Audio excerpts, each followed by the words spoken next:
So do we have anybody who I am meeting for the first time today? Or have I met everybody? And the host? The host and a couple Prabhuji, did you meet Mataji? No question. Okay. So we have 3-4 devotees. Okay, so then let me quickly introduce myself.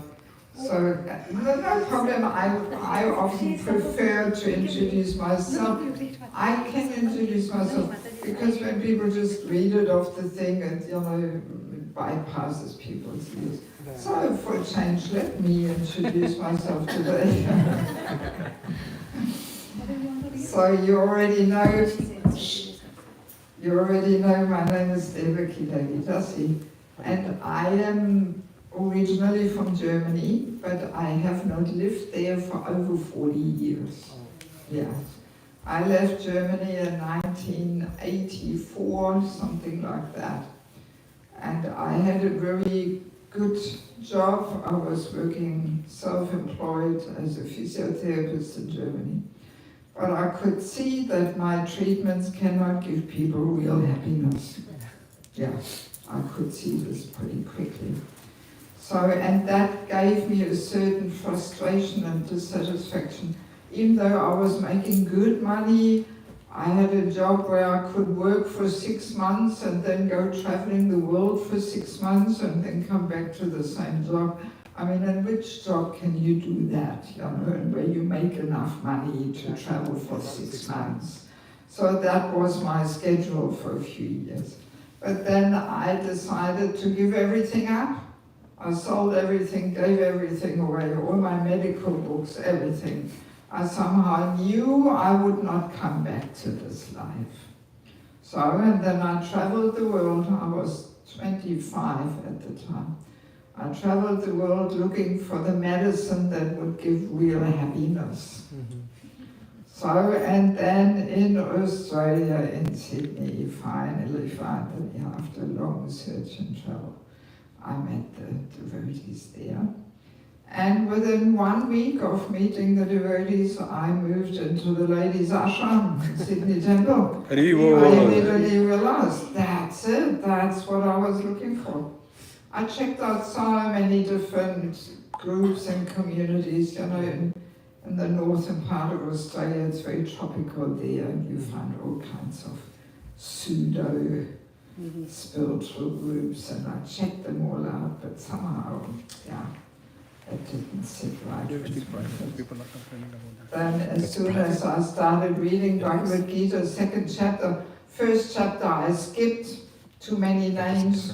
It was too confusing for me. I mean, for you Indian people, you know all the names, but for me, my God, it was too much. But then second chapter, so many powerful verses are there, And I found all my answers there. So, and then I was 4 years in the Brahmacharya ashram in Sydney, getting the basic training and puja and sankirtan and cooking and everything. And then I was also married for 10 years, and at that time we pioneered the first more organized temple in the former Soviet Union, which was an amazing adventure, starting from nothing. We had no building and no spices and no saris and no deities and absolutely nothing. But then by Krishna's mercy, within 1-2 years, we had 65 brahmacharis. Wow. And 30 brahmacharis. Well, they came, not that we all brought them to Krishna consciousness, but the word was getting around that, yes, there's somebody there from Australia, let's go there. Mm-hmm. So they all came to our temple there, and it was an amazing time. We had so many swamis coming, Indra Swami and Mukunda Maharaj, and I can't even remember so many. Sometimes Janmashtami we had 3 or 4 swamis there, everybody wanted to come to our place, so it was very dynamic. So, and then in 1999, my ex-husband decided to take a break from me and from Krishna consciousness. That's very Maya's so strong, even though we had such an amazing life, but still Maya somehow captured him. So then he left Krishna consciousness. And I was 40 at the time, which is not even so old, but it was very clear for me, no need for this man-woman business again. Yeah. So I actually didn't always look the way I'm looking now, so when I was married, I had hair and beautiful saris and nose ring and bangles and earrings and the whole toe rings, ankle belts. I had it all. And makeup. So, but then I thought, okay, enough now. Yeah. So and since 1999 I'm basically living out of a suitcase, and I spend 5 months per year preaching in India and also in Bangladesh, and 7 months per year all around the world basically. Sometimes I go to Australia, New Zealand, or last year I did a tour around South Africa, and sometimes I come to the US, and this year I will also go to Mauritius and Kenya and all kinds of exotic places. And I have two, strong convictions in my humble preaching. First of all, holy name. Yeah. I do conduct holy name retreats in all different parts of the world. Yeah, I do feel we are not making enough effort to get on deeper levels of changing. So if you want to have a really nice experience, come to the Holy Name Retreat in Ekachakradam. Who has been to Ekachakra? Only one person? You haven't been to Ekachakra? No, I've been up to Mayapur, but not to Ekachakra. Not Ekachakra? No? My God! So you have to go. Please come and be my guest. This year, You're talking about Ekachakra now. oh, are They they? are in Chakra now. Not so sure. She's asking, is it too far from Mayapur? That's about 3.5 hours by bus from Mayapur. Okay. And I have already booked the Holy ISKCON Temple in Ekachakra for this year, 24th to 28th of December. Retreat? Good time to escape the whole Christmas madness here. All the jingle bells and all the stuff. In India, you're from India, but in India you completely forget that it's Christmas. But the rest is this whole Christmas thing. Yeah, and also it's not as cold there, Yeah, so all you have to do is register on my website and be in time in Mayapur. And I arrange everything, transport, accommodation, prasadam, everything. Yes. Very nice experience. We stayed there for 4 nights. Yeah. And especially if you switch off your mobile phone, then you can enter a different reality. Yeah, very powerful. Eternal reality of my relationship with Krishna through the holy name. That's eternal reality. Yeah, anyway, holy name retreats I like to do. And then also through my involvement in Bangladesh, that has given me a lot of insights into Vaishnava culture. Yeah, because Bangladesh, very special place. That's where Bhakti Chud Swami comes from. I've been to his birthplace, Komala. Yeah. You have been there? No. No. Yeah, no, it's a very special place. Right. Of course, I'm very well aware that last year we had a bit of problem there, but the whole world is in a mess, I've also been preaching in Ukraine for 20 years, so nobody talks about Ukraine, but Bangladesh, everybody's talking about Bangladesh. Yeah, so, but, when I'm there, I'm only with the locals. There's no Western devotees, even though Indian devotees living there. And I'm only with the locals. I travel with them, I preach with them, I live with them, I eat with them, I do everything with them. And you get quite a few insights. You learn a lot of that from them. Because most of Mahaprabhu's associates come from that part of East Bengal, which is now Bangladesh. Even Advaita Acharya, Srivas Thakur, Rupa and Sanatana Goswami, and Narottam Thakur, and Mahaprabhu's parents, they all come from that part. So there's so many holy places there. And there is really this Mahaprabhu consciousness there. Yes, much more than in East Bengal. Quite amazing.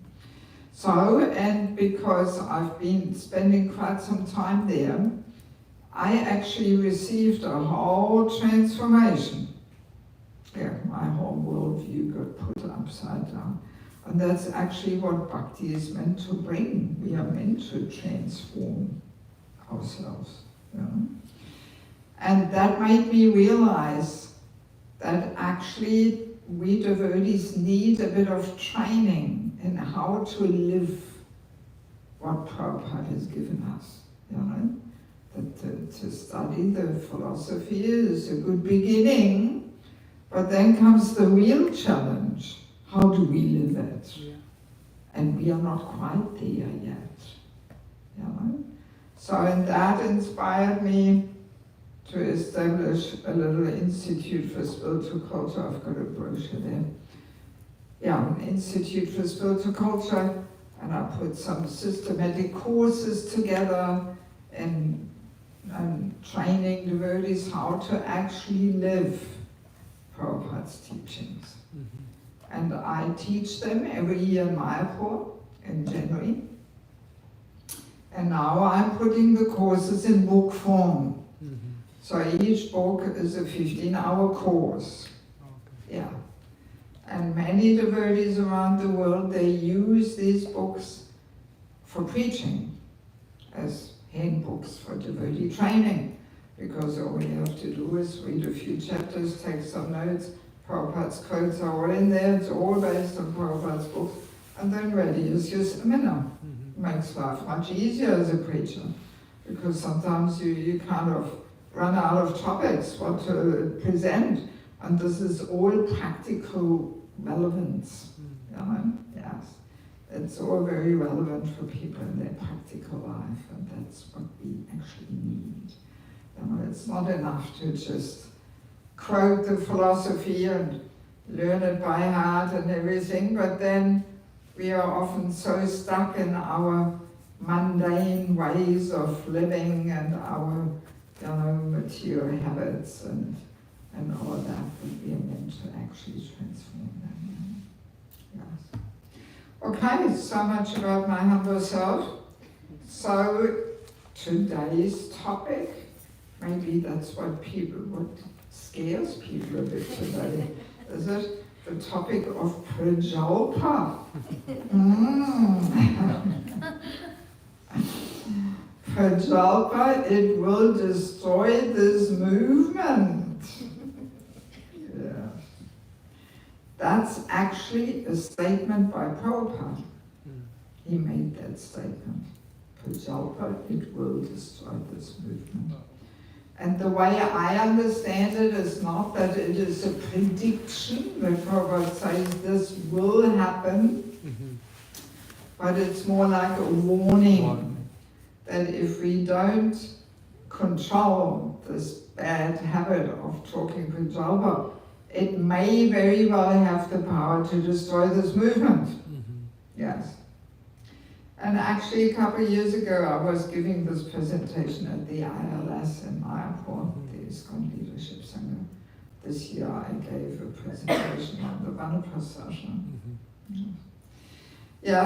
And this was also well received. People were curious, Even though, of course, we all know that Prajalpa, is detrimental, but little do we realize how much of our daily talk falls into that category. We don't realize. Yes. So let us have, and one other little thing. Good to remember that actually the main danger for our movement is not coming from outside, It's from inside. but from within. Yes. The attacks from outside, they are usually uniting the devotees in preaching and fighting against it.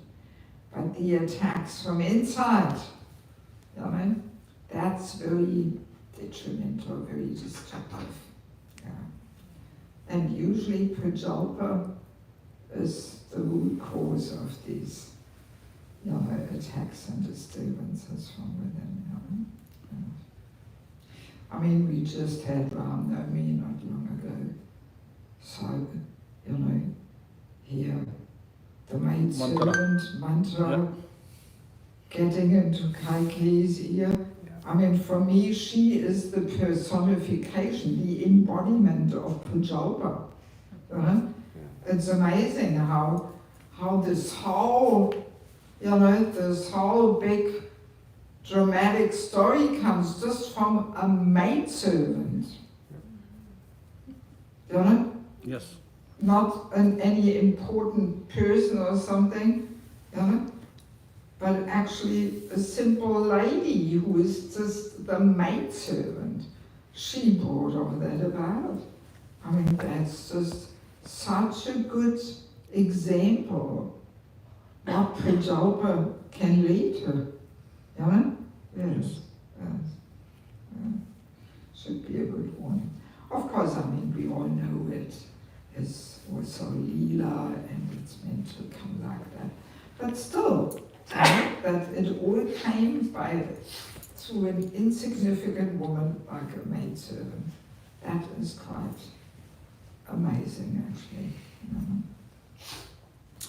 Yeah, so just to have a few little Shastric references here. So we have Nectar of Instruction, verse 2, Atyapayasasha Prajalpa Niyamagaha. So Rupa Goswami says, you're already an old man, isn't it? You need a chair. But it's all right. I'm happy that you're here, hearing something about Prajalpa. Yeah, so Rupa Goswami tells us our devotional service is spoiled when we become too entangled in talking unnecessarily about mundane subject matters. Of course, we always think it is so necessary. That's the problem. But usually it is unnecessary. Mm-hmm. And then we also have Nectar of Instruction, verse 1, so that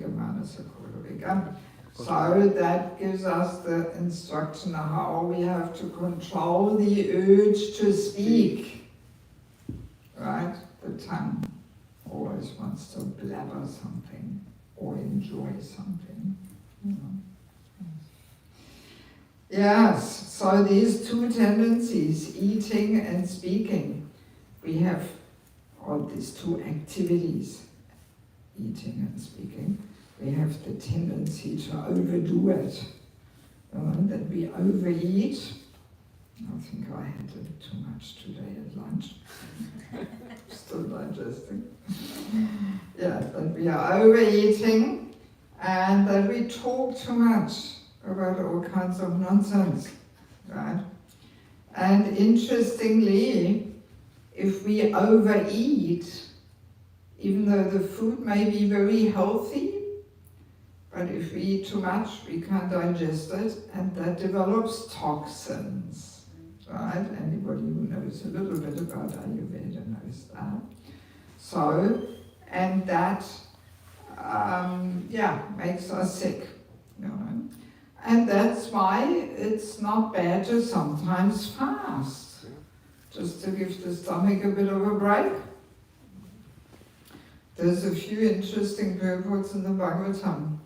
There's one where Prabhupada says, fasting on Ekadashi is meant to reduce the fat in the body. You know, Prabhupada sometimes is pretty blunt and straightforward. And you would think he gives all kinds of esoteric reasons why we should fast, but no, to reduce the fat in the body. So a similar thing also happens on the subtle level, that if we talk too much Prajalpa, that leads to toxins in the subtle body. Yes. And that is also very detrimental. So, and that's why it's no harm to also, have a bit of a Morna Vrata on our Holy Name retreats. We usually have 1 day Morna Vrata, the second day, where in the seminar everything goes on as usual, but as soon as we leave our seminar pandal, no private talking. And you would not believe how difficult this is for people. 10 minutes, and after that. People simply forget, and then blabber, blabber, blabber. Oh, sorry, it's Morna Vrata. Or I catch them on the phone. Oh yeah, I'm at the Holy Name retreat, and today is Morna Vrata. Oh, it's really cool. I mean, this Morna Vrata day is always my favorite day. Oh, so nice and quiet. At Prasadam, everybody quietly eats, and very nice. Also, Satchidananda Swami, he explains how the holy name carries an echo called Vani. And this still works in our heart, even when we stop chanting. We may have experienced that if we attended a really amazing kirtan chanted by one of our saintly personalities in ISKCON. Then afterwards you have this nice warm feeling in the heart, and you feel like just going for a little walk and chanting an extra round or something. So that's the echo which the Holy Name carries. And that is immediately destroyed by what? Prajalpa. So Prajalpa immediately destroys that echo, switches on the mundane mind again, and then that nice effect is lost. Yeah, so that's why, a little Morna Vrata in a Holy Name retreat, that actually helps to become more introspective and reflect, and where am I standing here in my relationship with Krishna and the Holy Name, and so yeah, it's quite nice. Yes, so yes, and we have also a few nice stories. Can you please switch off your mobile phone? I can hear some funny noises there. You think I don't hear it or something, right? I switched it off. Huh? I switched it off. Yeah, I mean, on every program I've been sharing that I live without a mobile phone. I travel the whole world without a phone. Possible. Prabhupada did it too. Of course I have a computer, but I keep that at home, and I don't carry that with me, and it doesn't make all these funny noises. I remember, where was it? I was once giving a class somewhere in the city, and I hear this moo, moo. I think, where is this coming from? And then it was somebody's ringing tone. He want to serve cows. Yeah, I mean, my God, what people would come up with. Anyway, yeah, so there's a few nice stories with Prabhupada, because he was very strongly preaching against this tendency of talking Prajalpa. There's a nice book, The Transcendental Adventure, written by Koma Prabhu. You may know him because he is a famous cook in ISKCON. Cookbooks. Yeah.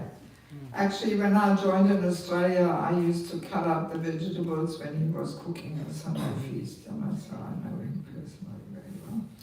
So he wrote this wonderful book, The Great Transcendental Adventure, Prabhupada's Pastimes in Australia and New Zealand. So in there you can read how Prabhupada's disciple Upendra, he must have had this tendency to talk Prajalpa. So it happened so that he was in the kitchen cooking lunch for Prabhupada somewhere in Australia, I think in Melbourne. And Prabhupada was next door in his room. And the devotees came back from the Mayapur festival. So of course in those days there was no internet and WhatsApp and Facebook and all of that.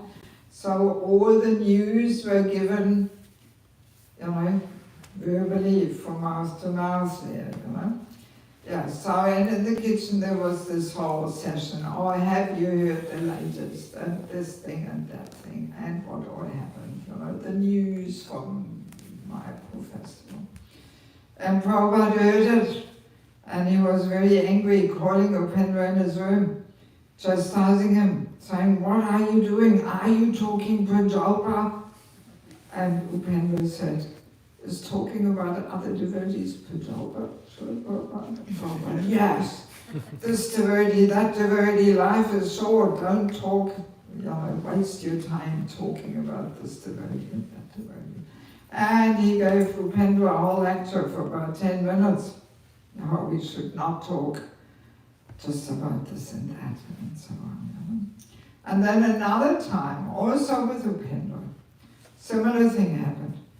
And again, Prabhupada called him in his room, just asked him, and that's when Prabhupada said, Prajalpa, it will destroy this movement. So it's an episode shared in that book of Prabhupada, And of course, social media immensely magnified.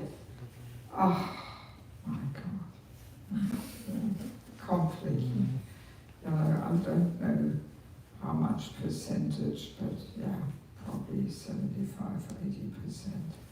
of whatever is transmitted through social media may very well fall into that category. And in this regard, there's also a funny little story with Prabhupada. I think it was somewhere in the US.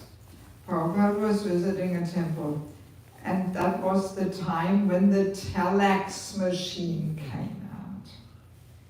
So of course the young folks here doesn't know even what telex is. It's the previous technology to fax. Fax you may still have heard, right, about fax. But telex was the previous technology. And I think it was the first technology where you could put in a message on one end of the world and immediately it would come out at the other end. This did not exist before. Prabhupada was communicating by letter, snail mail, how we say, or telegram, and not the social media telegram, but the actual telegram, where every syllable costs a lot of money and you have to write in a very funny telegram style there to make it cheap. So that was Prabhupada's way of communicating. So in any case, this telex machine came out. And the devotees in the temple had a telex machine. And they were very excited to show Prabhupada this new technology. And of course, Prabhupada always, he liked to check out the latest technology. After all, it can be all used in Krishna service. So, and people showed him. And then one devotee suggested, Prabhupada, maybe every temple in the world should have a telex machine. And then we can communicate so easily. So guess what Prabhupada said? No. And he said, if every temple has a telex machine, you will talk Prajalpa all around the world. That was his answer. Prabhupada knew. So sometimes I'm wondering what he would say about WhatsApp and Facebook and today's time. Yes. Yeah, so that was his comment, Yeah. Yes. And there's another funny little story, Prabhupada and technology. I think it was in Juhu, if I remember correctly. The devotees had put a phone line into Prabhupada's quarters. It was the first time that Prabhupada had his personal phone line. Of course, mobile we didn't have at that time. So the devotees thought this would really be good for Prabhupada. Then, first night when Prabhupada was sleeping, in the middle of the night the phone rings, 1 o'clock. Prabhupada answers, Hare Krishna Swamiji, how are you? Somebody from America had forgotten the time difference. And then what did Prabhupada say the next morning? Get this phone out. No need. I don't need it. Only trouble. Yeah, so I'm pretty sure Prabhupada would not walk around with a mobile phone in the pocket. He wouldn't do that if he couldn't even tolerate a phone like that. Krishna. Yes. So now I would like to go through a list of different versions of Prajalpa, which Bhaktivinoda Thakur discusses in his book Prajalpa. There is a chapter, the 6 faults that destroy bhakti, and there is good part of that chapter is about Prajalpa, because it's one of the 6 faults that destroy bhakti. And he has a whole list, and we'll just briefly touch upon all these different kinds of Prajalpa, hoping that it makes us more conscious of what all falls into that category. We may never really even think about it, and we're not aware of it and all that. And one thing, when we go through this list now, we will actually discover that most forms of Prajalpa have their roots in envy, which will be our topic for tomorrow. Let's hope more people will come for that one. If they're not shying away and are scared of that. Is anybody listening there online? There were 6 people, now 4. They already, I scared them off, did I? Okay. Yeah, so most of the forms of Prajalpa actually come from envy. Yeah. And that's one further reason why Prajalpa is so contaminated. Not only because of its mundane content, but also because it's rooted in envy. It's envious talk, like mantras talk was envious. And consciousness travels on sound vibration. Yes. So if we propagate envious talk, that affects our heart and ignites our envy. Yeah. So that's an interesting point to understand. And Bhaktivinoda Thakur starts his chapter by making the statement that today people are becoming more and more godless. And he said that already 500 years ago. What to speak of now? I remember India, 35, 40 years ago was pretty different than what it is today. Very different. When I come to Vrindavan, my heart is always a little in pain, remembering the good old days when the Parikrama mark was just a sandy little track there, and it was very different, just in these 40 years. What to speak of 500 years. So anyway, Bhaktivinoda Thakur makes this statement, that people are becoming more and more godless, and therefore their talk, of course, is also godless. And any kind of godless talk we can call Prajalpa. Yes.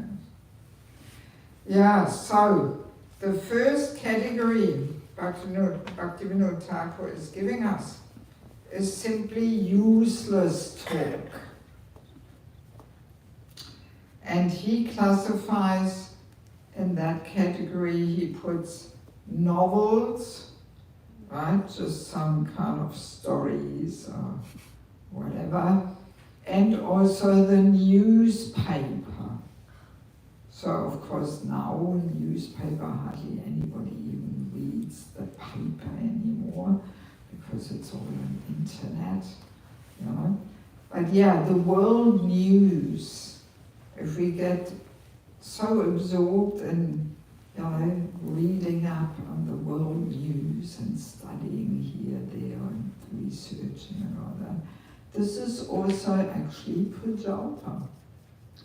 And there is again a nice little story with Prabhupada, where he was flying on the plane with a group of disciples, and in the early days in the plane they used to distribute magazines and newspapers. Now of course they don't do that anymore because it's all there on the internet. But yeah, I remember the days. That was the only time whenever I was looking at the news and was on the plane, you know.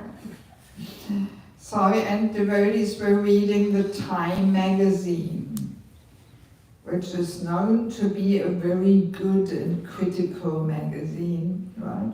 The Time magazine. It used to be. Hmm? It used to be. It used to be. Okay. And Prabhupada said, okay, let me have a look at this Time magazine. And he flicked through the pages. And then he was returning it to the devotees. And he said, actually, devotees should not read this. And then he made a very profound statement. He said, it makes this world look so real. Yes, it makes this world look so real. In other words, you know, a devotee and a non-devotee, they actually have very different concepts of reality.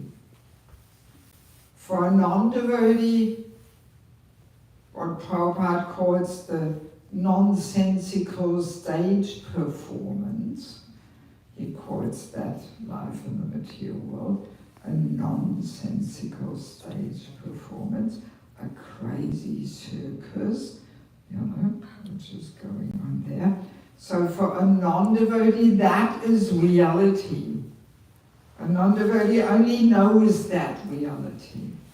But at the moment of death, curtain closes, show is over, it's all finished. So it's a very flickering and temporary reality. Whereas my relationship with Krishna and what's happening in the spiritual world, that's actual reality. That's eternal reality. Right? And actually the whole process of Krishna consciousness is meant to bring about a transformation of the perception of reality. That as we chant deeply and we establish our relationship, then that becomes actual reality. And everything else is just part of the nonsensical stage performance.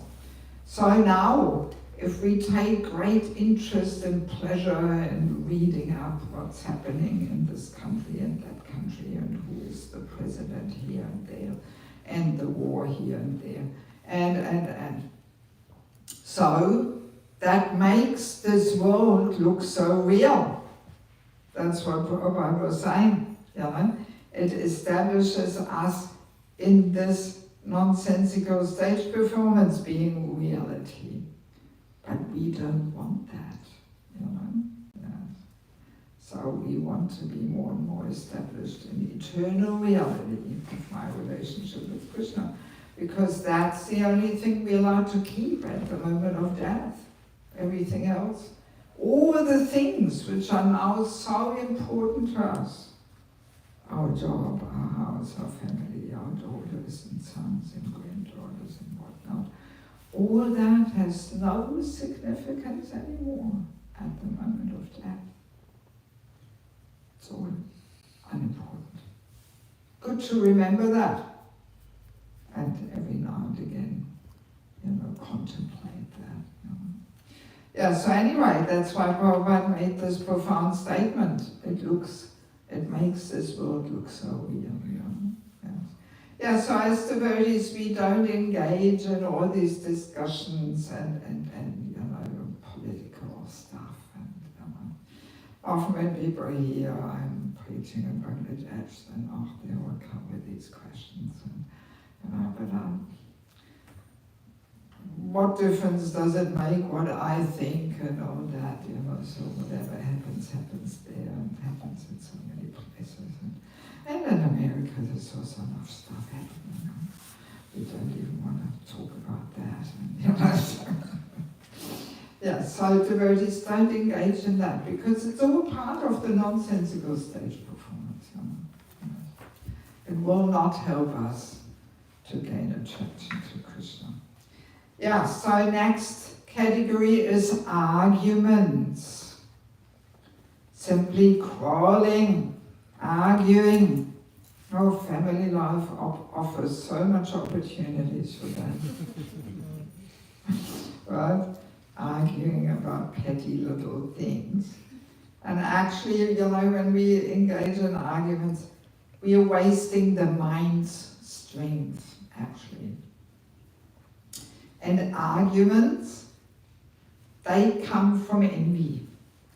Because we want to establish our superiority, that we know better and the other people are wrong. And so there we have it already, that it is connected with envy. Yeah, so devotees should stay away from it. Yeah, no need to engage in it. I always recommend the ladies, if the husband goes on and he is angry about something, just be quiet. Sooner or later he will stop. It's like a thunderstorm, When there's a thunderstorm, you don't go out and woo, or you shout against it. It's going to blow over, you just hide and wait.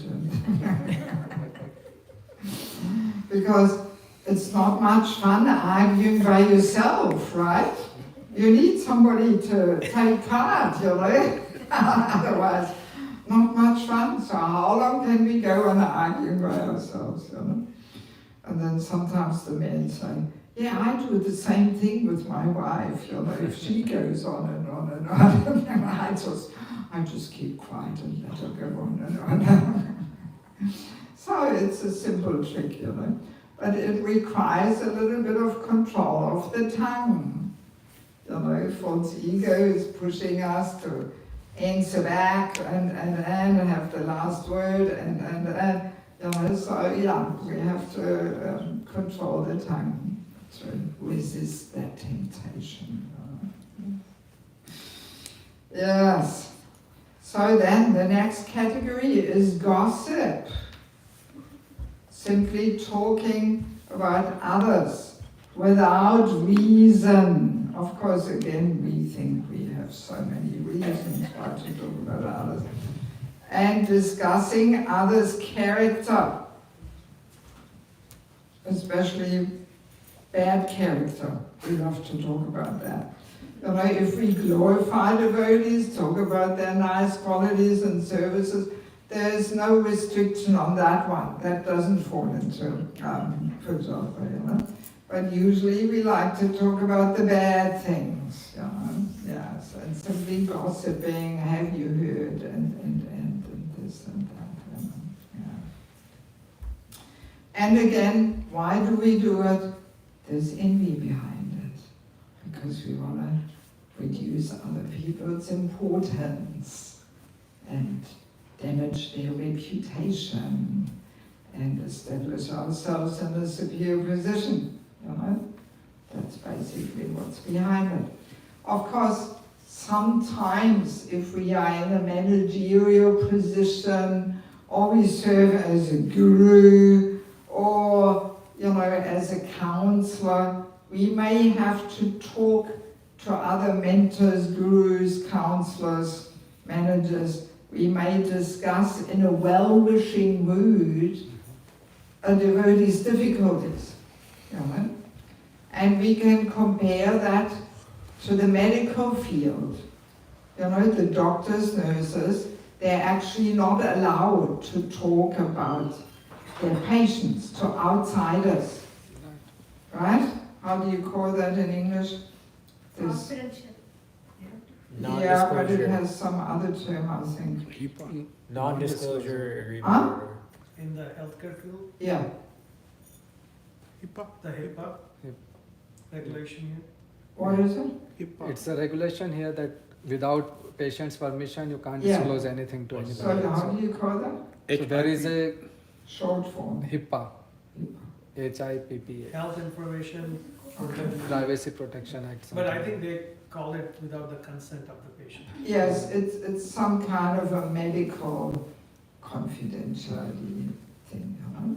Yes, so that's there. But of course, the doctors and nurses, they have to talk. You know, they can't say, oh, sorry, I can't tell the nurse what's happening with the patient. That would be pretty foolish, you know. So in the same way, you know, certain devotees and certain service capacities, they may have to talk to each other in order to discuss how to help the devotee.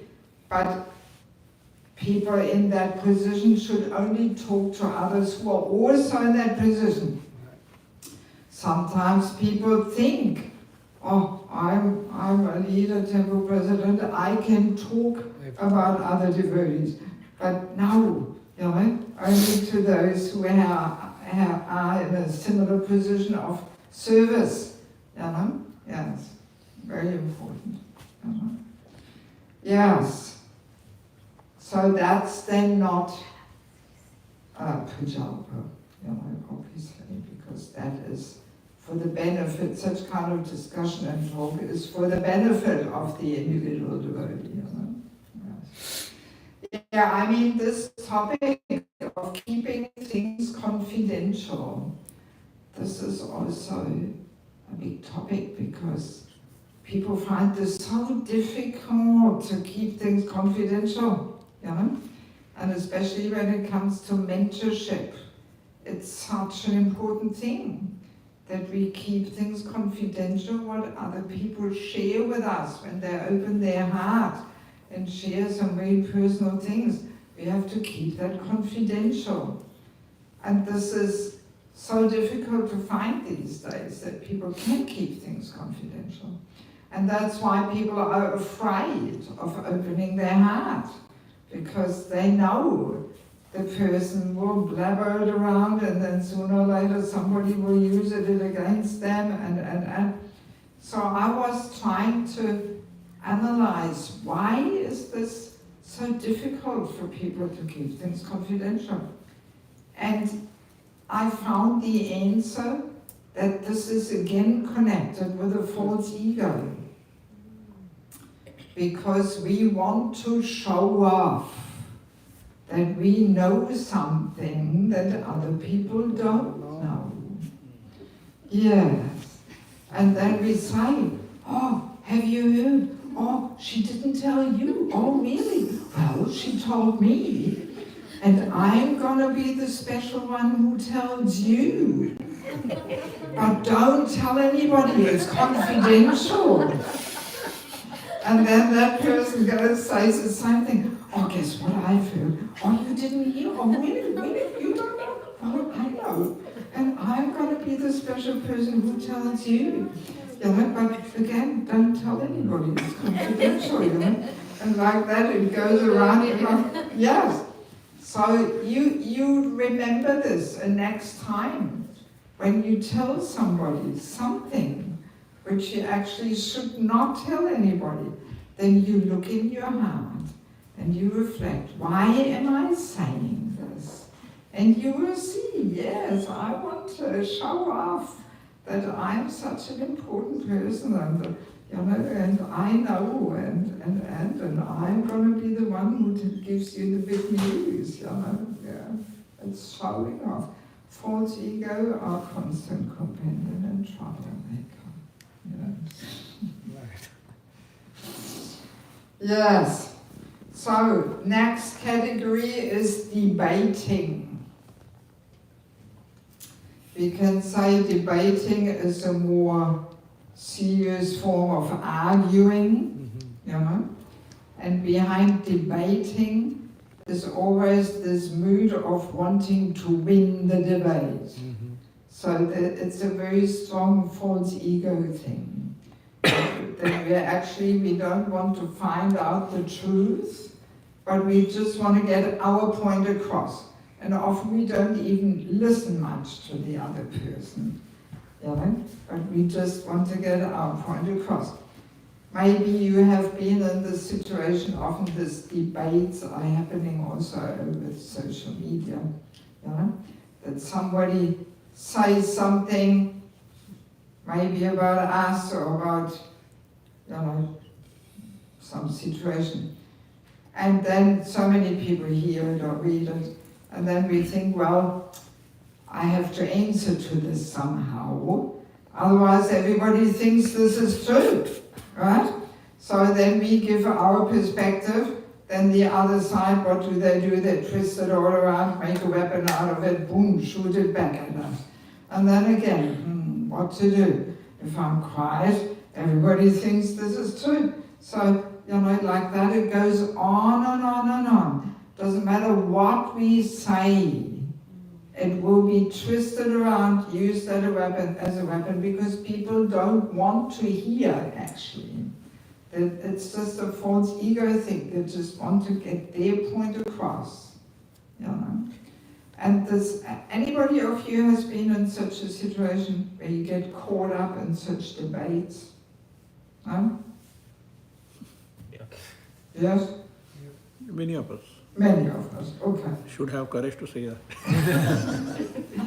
Yeah, I mean, anybody who has been involved in this, they have this experience, how so much negativity and anger builds up, and it disturbs the mind, and you can hardly even concentrate on chanting, and the whole debate is going in your mind around and around in circles while you're trying to chant, and all this anger, negativity builds up, and that's the contaminating effect of the false ego. By the way, false ego and envy, they are good friends. They like to move around together. Yeah, I mean, devotees should stay away from it. Hare Krishna, all glories to Srila Prabhupada. Pull out. Let people think what they want to think, because there's no end to it. It doesn't lead anywhere. Yeah. Better not to even engage in it. Yeah. And I mean, I don't know what it was like here in America, but during pandemic, some communities in Europe at least, they really divided into two camps. Pro-vaccination, against vaccination. And there was so much debating over this. And people were sending each other links, trying to save the world with their opinions. And oh my God, so many offenses were made. And because I'm not much on social media, I actually did not even hear much about it. But then people were telling me later at festivals when I met people, they were telling me how even gurus were criticized for getting vaccinated or not getting vaccinated. And oh my God, And that's when I realized, yes, Prabhupada's statement, Prajalpa, it will destroy this movement, yes. There's so much truth in it, because I could see, even a year later, after the pandemic was finished, still in some communities the relationships were not repaired. So much damage and offenses were made, and and two camps, And a similar thing, unfortunately, is also happening a little bit with this war in Ukraine. That between the Russian and Ukrainian devotees, there's all this debating and Not worth. yes. Yeah, because there's devotees on both sides, and devotees should not get involved in these political discussions and debates and all this. That's sometimes these situations test our consciousness, where we stand, how much we are off the bodily platform. The nationalistic platform is also the bodily platform. So we have to be very careful, because who cares, what we think about pandemic or war or whatever. It's not going to change anything. It's outside of our circle of influence, right? Yes. I mean, a bordering country to Ukraine is Moldova. I don't know if you ever heard of this place. I have been going there also for over 20 years. And this year I will go again, even though it's bordering on Ukraine. It's getting a little close there to the war. But in any case, a couple of years ago I was visiting there, and we had this discussion there. And because it's bordering on Ukraine,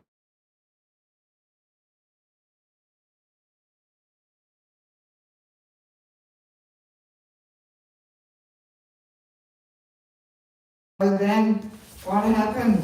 As soon as I finished the lecture, some bhakta comes up to me and says, "And Mataji, what do you think about the war?" Hey, we just talked about it. It doesn't matter. No need to talk about it. Who cares what I think? Yeah, but people are so caught up in this topic, especially if it's more on your doorstep. I mean, here for USA, it's far away, but in Europe, in your neighboring country to Ukraine, it's not so far away. Yeah, but people are so caught up in this and talk about it. This is Prajalpa. Yes, so now next category is fault finding. I think we're all pretty good at that, right? Finding faults, yes. And again, what's behind it? Envy. Yes, reducing other people's importance and position and so on, and trying to establish ourselves in a superior position. And often this is rather subtle, Like, for example, let's imagine a visiting preacher comes to our community and leads a kirtan, and a friend of ours says, "Oh, that was a nice kirtan, wasn't it?" And then we say, "Yes, it was okay, but I didn't like the tune, or his Madanga playing needs a bit of improvement." And I'm not talking about you. We find something to put the person down a bit. In other words, we say, if I had let the kirtan, my tunes are so much nicer and my Madanga playing is better anyway. That's why we make this little comment. Yes. So now our previous Acharya Sridhar Swami, he says, whether it is true or not, talking about faults of a Vaishnava means to blaspheme him. Wow. Even if it is true. Yeah. And that's a point which we often miss. In the name of speaking the truth. Well, what's wrong with that? Can't I speak the truth? This is modern USA here, freedom of speech. And in the name of I'm just sharing my kirtan experience with my friend, what's wrong with that? But now, if we introspect and reflect and look in our heart, why are we making this little negative comment there? if we are a little honest, we have to admit that there is some envy there, and that, impels us to put some little negativity in, And the contaminated intelligence can justify anything, right? The intelligence finds all good reasons and justifications why it's okay to say that. I'm just sharing with my friend how I experienced the kirtan. But what does it improve? Is it uplifting to anybody to make these negative comments? No, not to the person we talk about, not to ourselves, not to the other people who hear it. It only increases negativity, and therefore it's not uplifting, even if it is true. Yeah. Good to know. And I mean, that's blaspheming devotees. So as we know, that's the first offense to chanting the holy name. And this may very well be one main reason why we don't make as quickly an advancement as we could. Because we are blaspheming devotees almost every day. And these things often are very subtle, and we don't even identify them. Yeah, so good to hear about these things. Yes. So then another category, we've got a few more, that's falsehoods, speaking falsehoods, fake news, creating rumors. This is also unfortunately a pretty common thing, yes. That we pass judgments on others just by hearing some rumors. We should never do that. We can't pass judgments on people or on situations without talking to people involved, but just, passing judgments on people just on rumors, what other people say, without even having met the person. This is so bad. So that falls into this category of, creating rumors and fake news, And I mean, out in the material world, fake news, this is a big thing. It seems like it's the full-time engagement of some people out there, just creating all these fake videos and fake pictures and just creating some misunderstandings and this and that, and creates tension and arguments and quarrels and so on. And again, behind it is envy. And then to blaspheme devotees, well, we already touched upon that, even if it's true or not, talking about faults of a devotee means to blaspheme him. And there's, of course, other ways of blaspheming devotees. And then the last one is worldly talk. Simply, some different faculties of knowledge.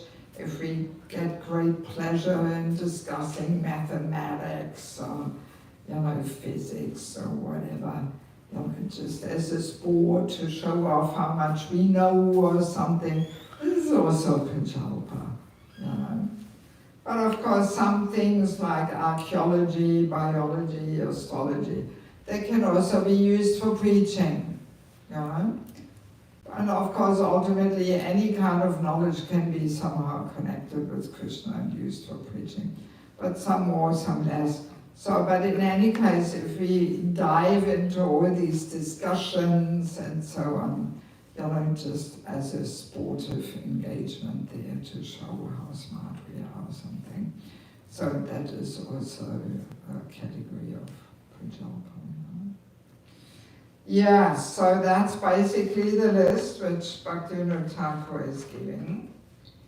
So let me maybe before we ask for questions, let me mention one important rule of Vaishnava etiquette, which we also often don't.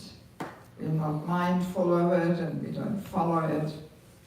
So the etiquette is, if there is some disagreement on higher levels, either in our community or in North America or in the whole world, you know, there's always something happening in ISKCON, right?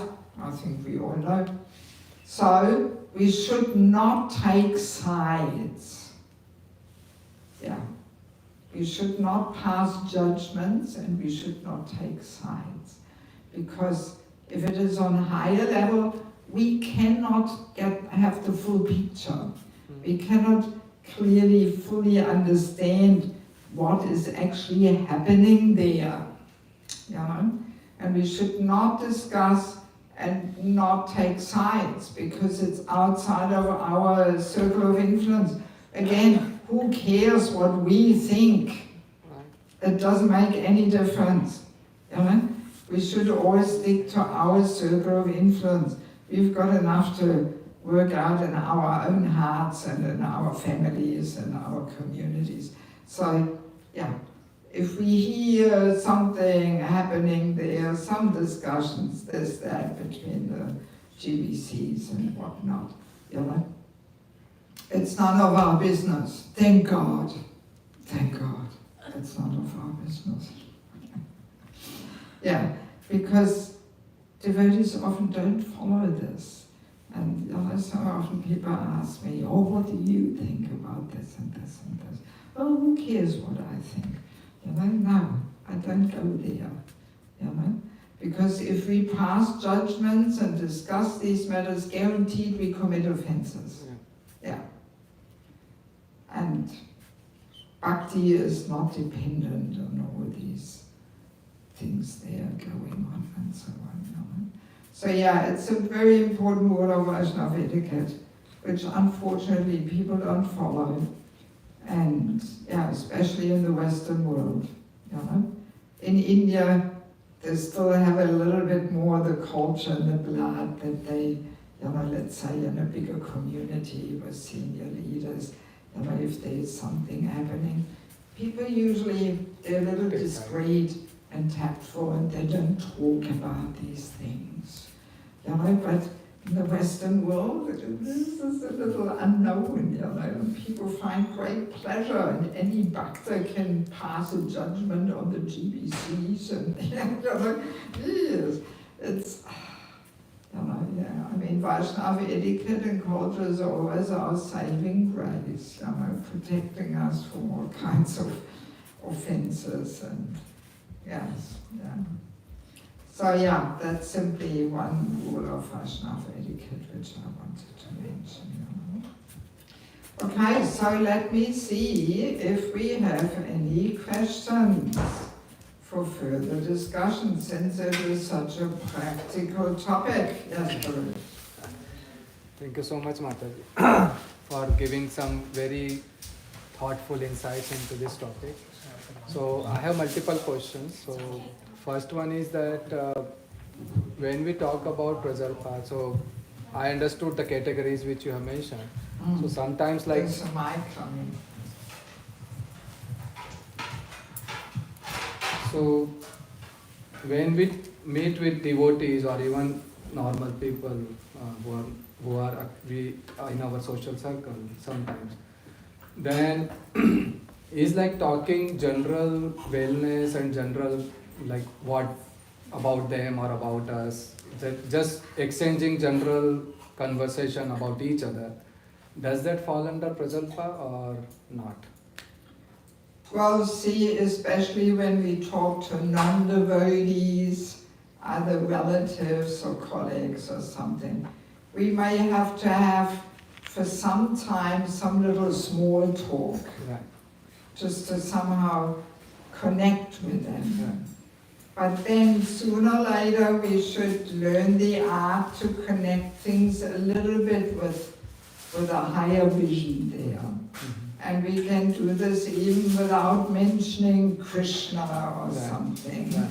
But just try and uplift the whole discussion by giving a little more of a spiritual angle to the topic, you know? Otherwise it will not be beneficial, you know? Right. So actually any relationship we have in our life, that should be the goal, to actually bring people closer to Krishna. Yeah. So even with our relatives and, you know, so we should be socially pleasant, but all with that goal of actually giving them a good impression about Krishna consciousness and somehow, you know, uplifting them a little bit. Yeah. So Yeah. let me give some specific examples. So for example, when we are meeting with devotees, so we just exchange like how your job is doing, how is your family, your health is okay or not.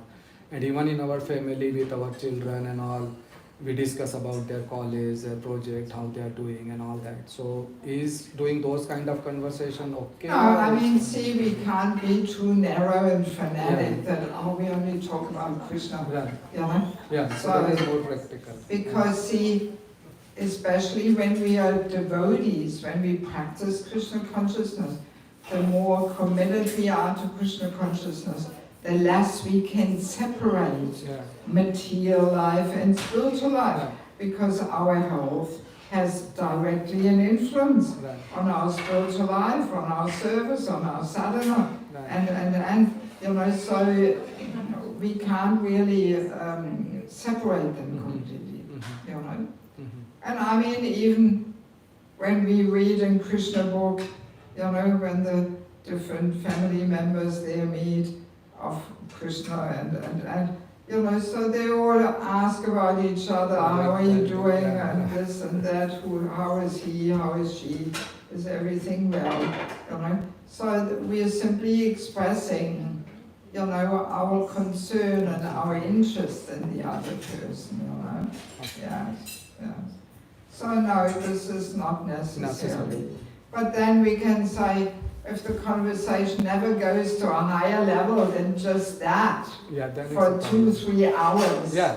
you know, Yeah. so then it's It's yeah, a problem, yeah. Yeah, then it's not so uplifting. I Right. mean, sooner or later, you know, you want to get to some more Krishna Yeah. conscious topics, you know. Yeah.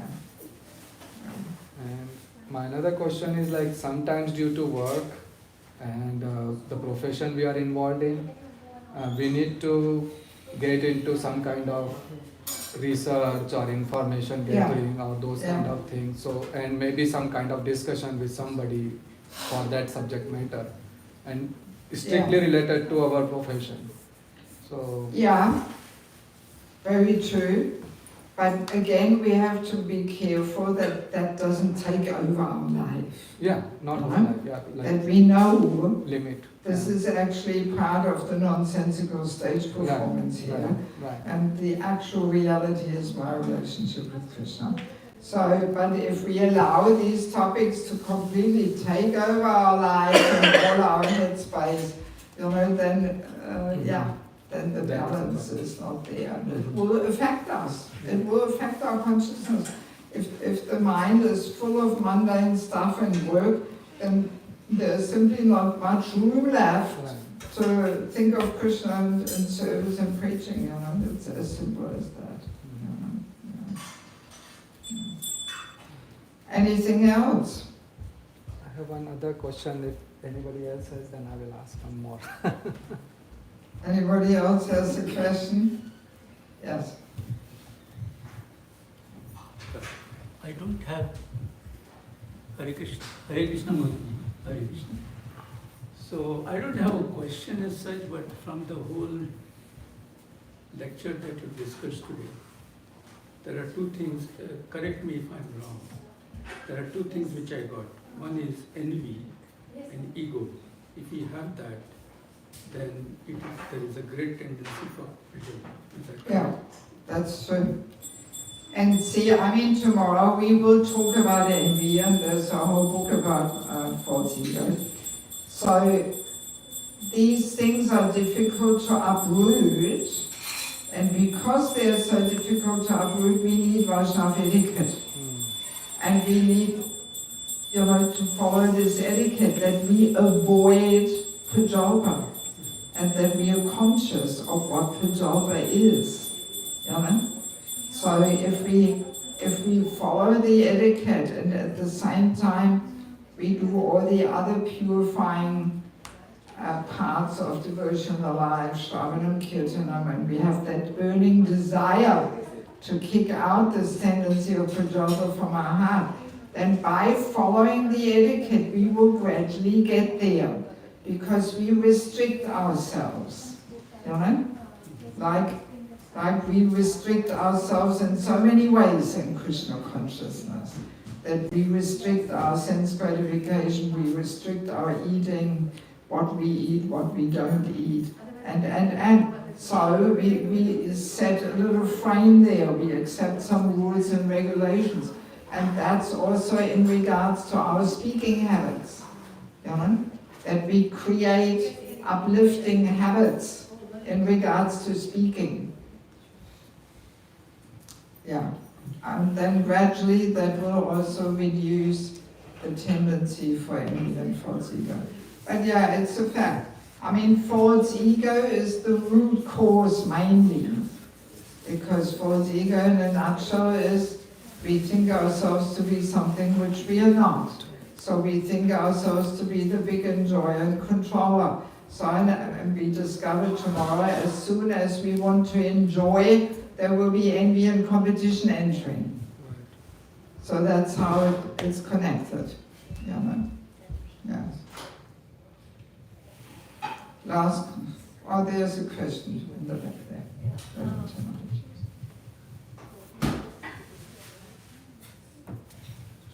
Thank you, Mataji, for this amazing session and practical application. We all wonder why we are not advancing after so many years of chanting. But we overlook these things which are little but which are big stumbling blocks. Yes. So, I was just trying to... Have you written about the 6 things of Prajalpa in any of the books? No, they're not in there. Okay, I couldn't take notes. I was just trying to recollect the 6 categories that you said. I think it was more than 6. Yeah. But it is in Bhaktivinoda Thakur's book, Bhakti-loka, that green book. That's where it is. If you want to read up on it more or something. And I think that book is also listed in the Vedabase, I think. So yes, it is there.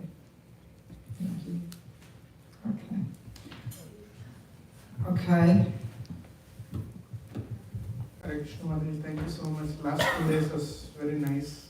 You're picking up on dimensions, thoughts, opening up within the congregation. So my question is for those people who are in administrative positions in like temple management or maybe GBC kind of leadership position.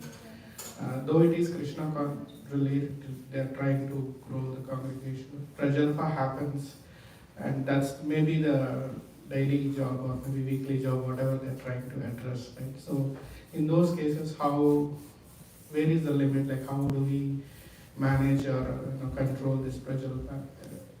Hang on, you're trying to say that when we are in a leading position, we have to talk with Prajalpa?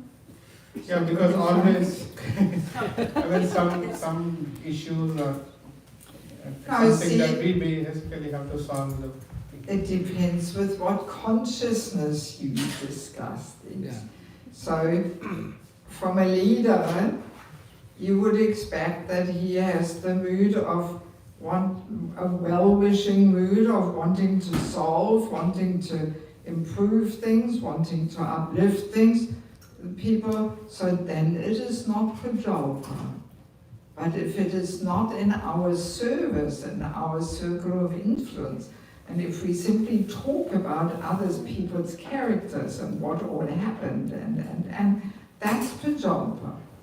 But it's not that just because we are in a managerial position, we are forced to speak Prajalpa. No, as we mentioned, if we are in a managerial position, then it is not Prajalpa to talk about other people's faults. If it is in a well-wishing mood and we talk to another leader, how to improve that person, how to maybe better engage that person, how to deal with that person or that situation. So then this is not Prajalpa. But those who are not in that position, if they talk about these things, then it is Prajalpa.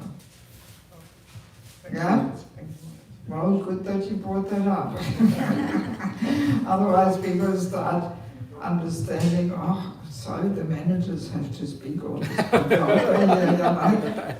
Thank God I'm not a manager, I don't want to become one or something.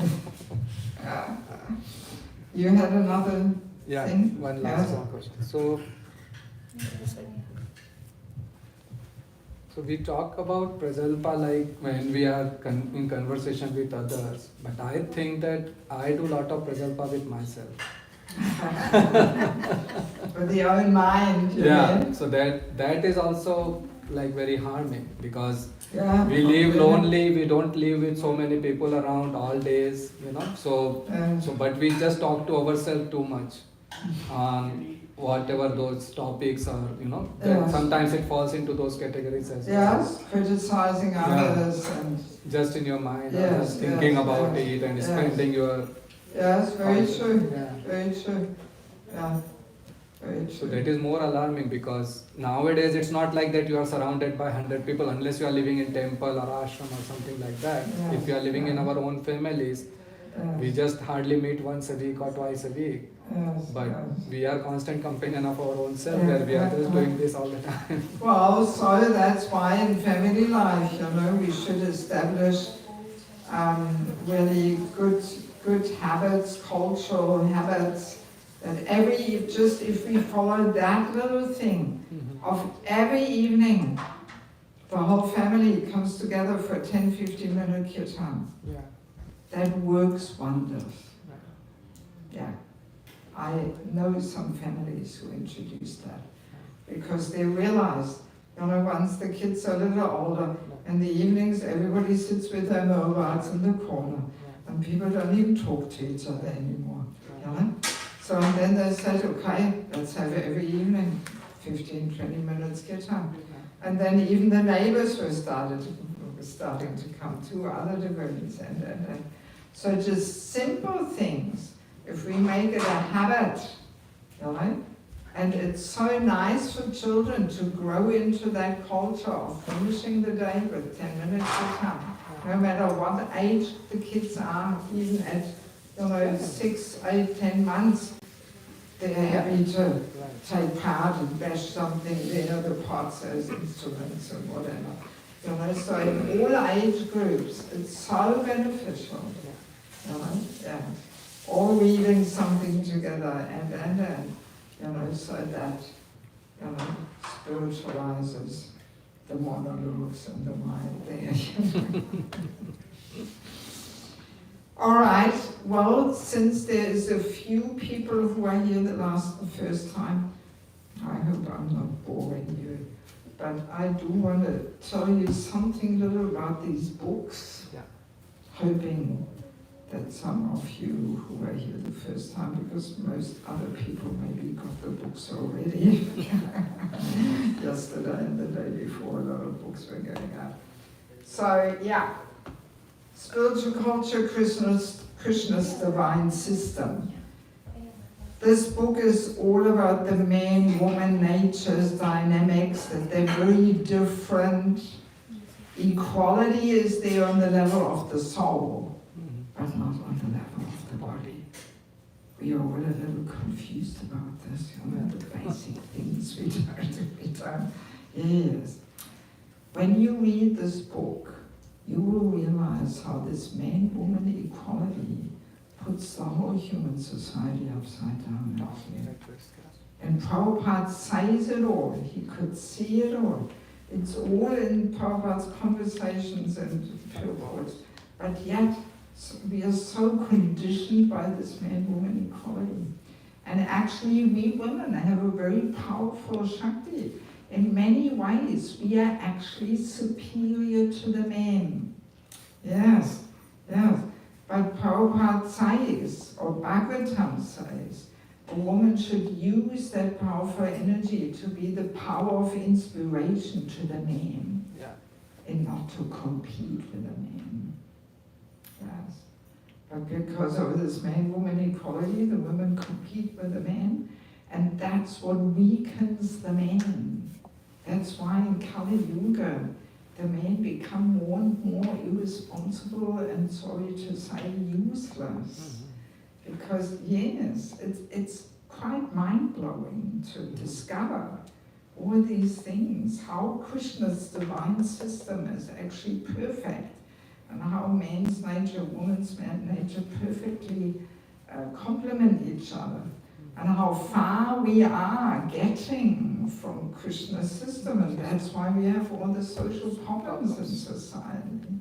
You know, yeah, so it's quite mind-blowing and eye-opening.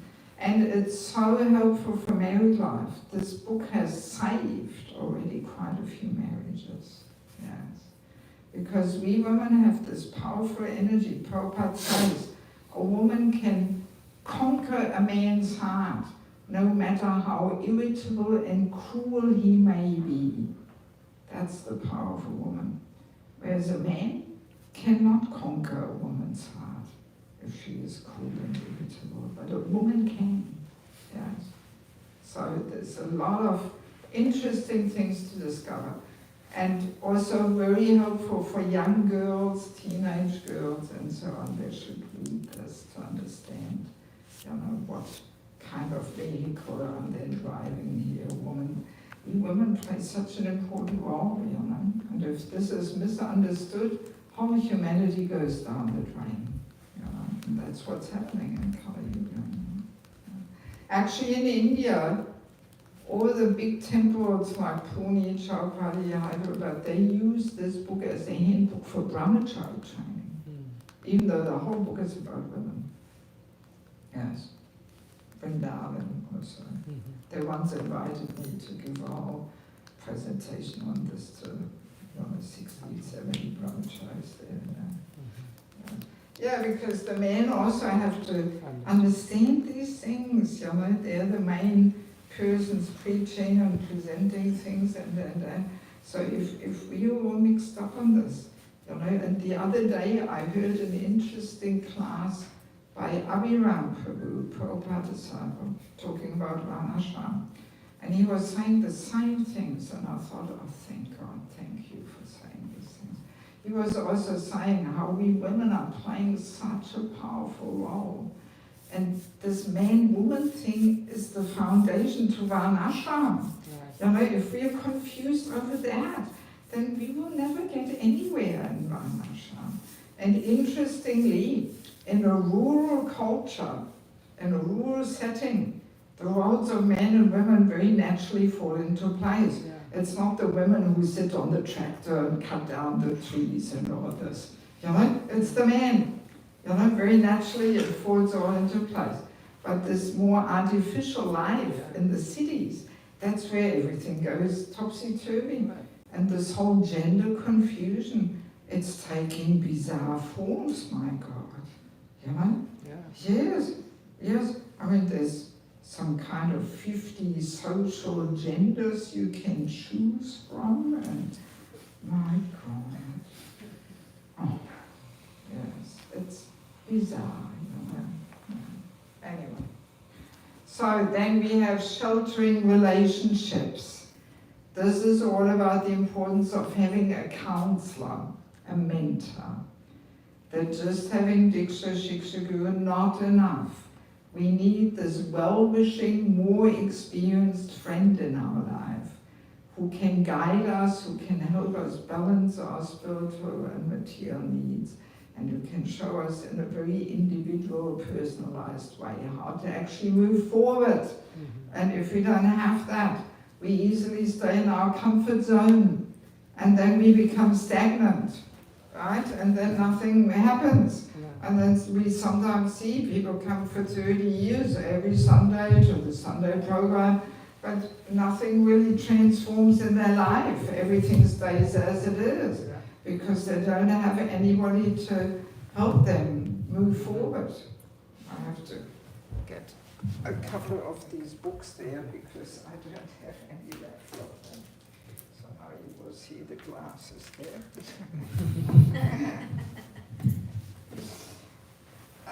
Krishna. Yeah, so that's what this book is all about, about mentorship. When you read this, you will be convinced that without having a mentor and eventually becoming one, we actually cannot make advancement. We remain conditioned.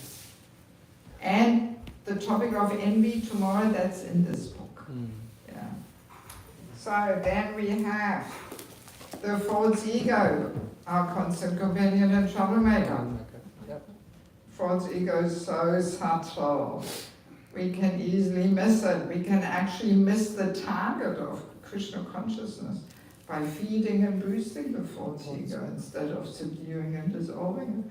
Kirtan can be the opportunity to show off. Yes, and we think it's all preaching, because it's so subtle we don't even capture it. And there is also a whole chapter on chanting.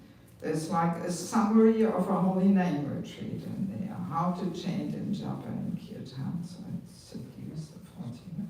Married life can also be a battlefield of false egos. Who is right, who is wrong. Then we have entering the Grihastha ashram. This is a handbook for matchmaking. How to see that a boy and a girl or a man and a woman are compatible for marriage.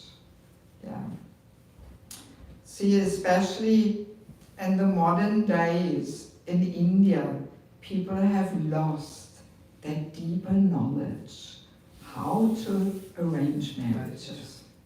And people look just at caste and social status and money and maybe bodily beauty.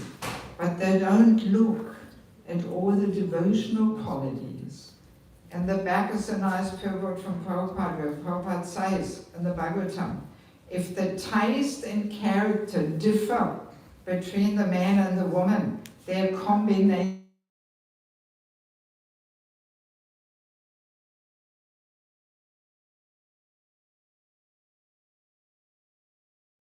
from Indian families who are unhappy.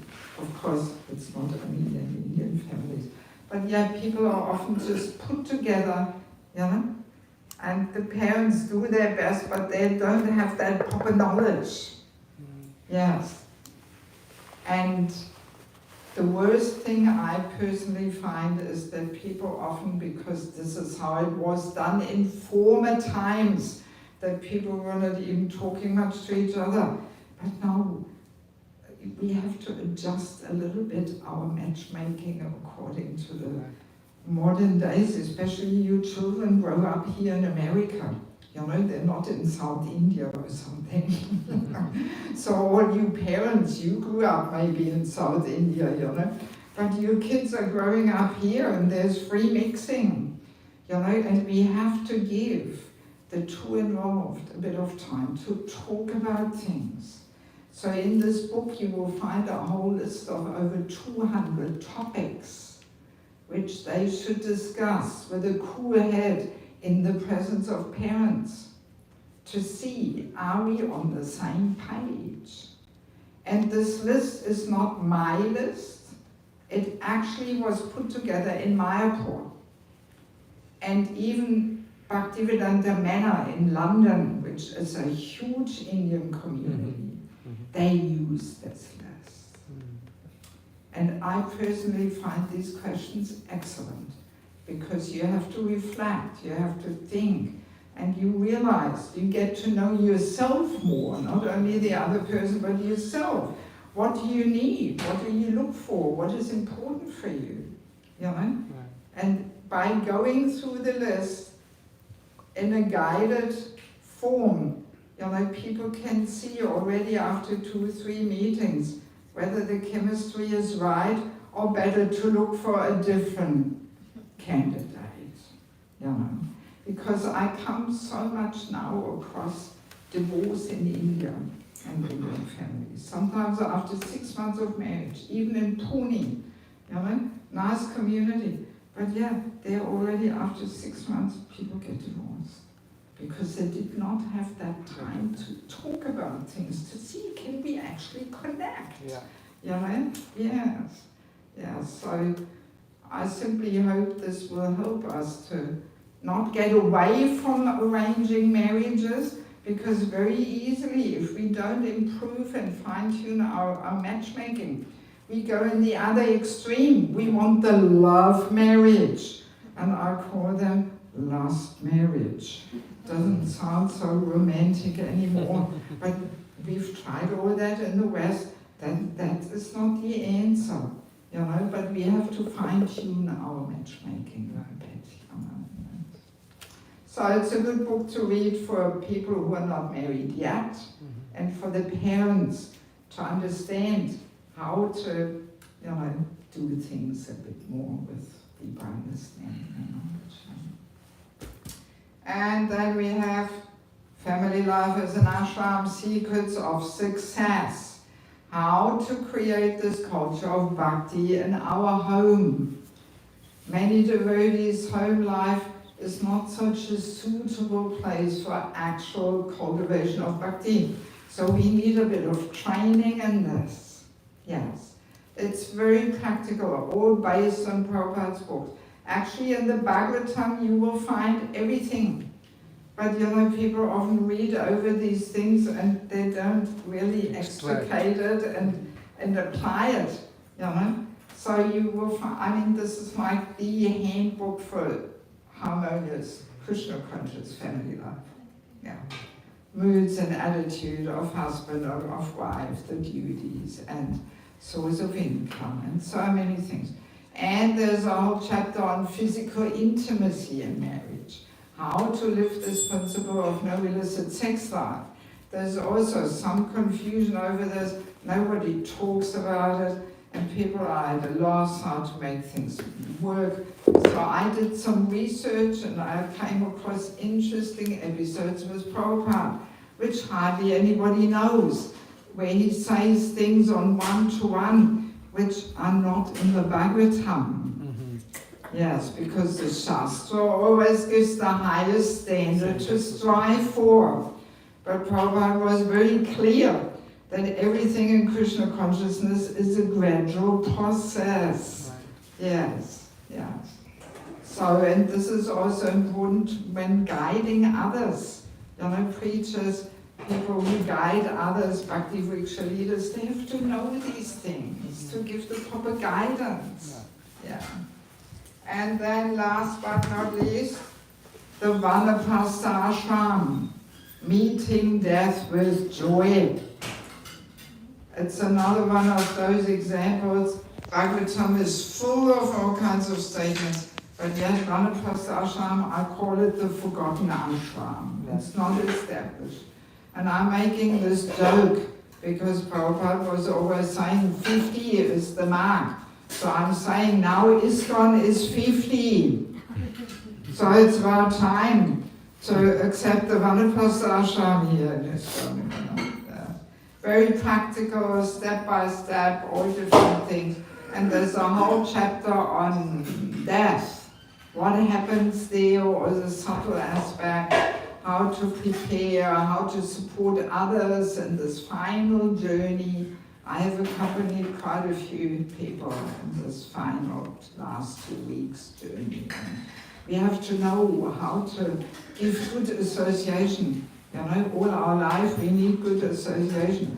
And especially in this last phase, they are very crucial. So if any of you would like to get some books, the last 4 are $20 each. The first 2 are $15. Many people got the whole set. There's a little discount, $100 for the whole set. So now, as you see, we almost have more cups and glasses here on the on the table than books.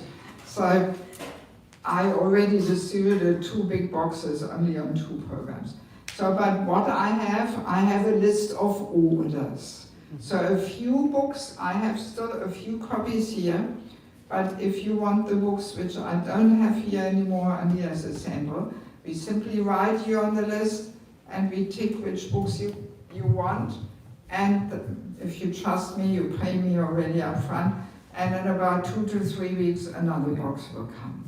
Because I cannot estimate how many books I need of each title. So I always send some books ahead, and then I usually run out, and then I send another box and with exactly the numbers which are ordered and paid. Yes. Yeah, so, and you can pay with Zelle or with cash.